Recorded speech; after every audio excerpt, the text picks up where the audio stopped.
ஆசிரியர்கள் அனைவருக்கும் வணக்கம். மிக மிக முக்கியமான செய்தி. Dead paper 1 and paper 2.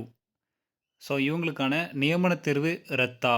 தேர்தல் அதிரடியாக வெளியாகுமா? அப்படிங்கிற மாரி மிக முக்கியமான ஒரு தகவல் பத்தி இப்ப சமூக வலைதளங்கள்ல பயங்கரமா பரவிட்டு இருக்கு. அத பத்தி தான் இந்த வீடியோல முழுமையா பார்க்க போறோம். அதுக்கு முன்னாடி நம்ம சேனலுக்கு புதிய பார்வையாளர்களா இருந்தீங்கன்னா, மறக்காம சப்ஸ்கிரைப் பண்ணிக்கோங்க. பக்கத்தில இருக்கிற பெல் ஐகான கிளிக் பண்ணிக்கோங்க.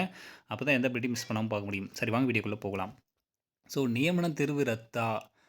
டெட் பேப்பர் 1, பேப்பர் 2 எழுதின ஆசிரியர்களுக்கு நியமன தேர்வு ரத்தாகுமா? அப்படின்ட்டு நெறைய பேர் தொடர்ந்து கேட்குறீங்க. சமூக வலைதளங்களிலும் தற்போது இது ட்ரெண்டிங்காக பரவி கொண்டு இருக்கிறது. ஆக்சுவலா என்ன விஷயம் அப்படின்னா, 2013லயே வெயிட்டேஜால் பாதிக்கப்பட்ட ஆசிரியர்கள் தொடர்ந்து நியமன தேர்வு ரத்து செய்யப்பட வேண்டும்.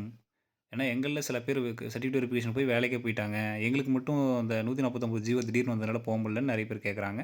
ரொம்ப வருடங்களுக்கு முன்னாடி இது மிகப்பெரிய கோரிக்கையாக இருக்கிறது. திமுக தேர்தல் அறிக்கையும் இது இருந்தது. ஆனா நிறைவேத்தலை. இந்த வருடம் ஆசிரியர்களுக்கு திமுக ஏதாவது பண்ணுமா? அப்படிங்கிற மிகப்பெரிய எதிர்பார்ப்பு இருக்கு. ஏன்னா, அவங்களுடைய வோட் பேங்க்ங்கிறது ஒரு பெரிய லெவல்ல இருக்கு.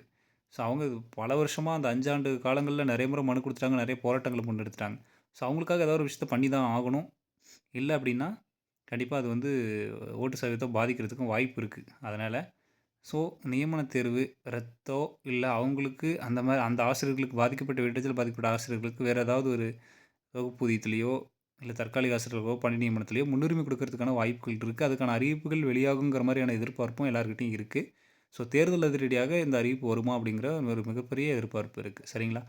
அதனால தான் இந்த விஷயங்கள் தற்போது சமூக வலைதளங்கள்ல பயங்கரமா பரவிக்கிட்டு இருக்கு. நெறைய பேர் நம்மகிட்ட கமெண்ட் பண்ணியும் கேட்டீங்க. உங்களுக்கு தெளிவுபடுத்தணும் அப்படிங்கிறதுக்காக தான் இந்த வீடியோ.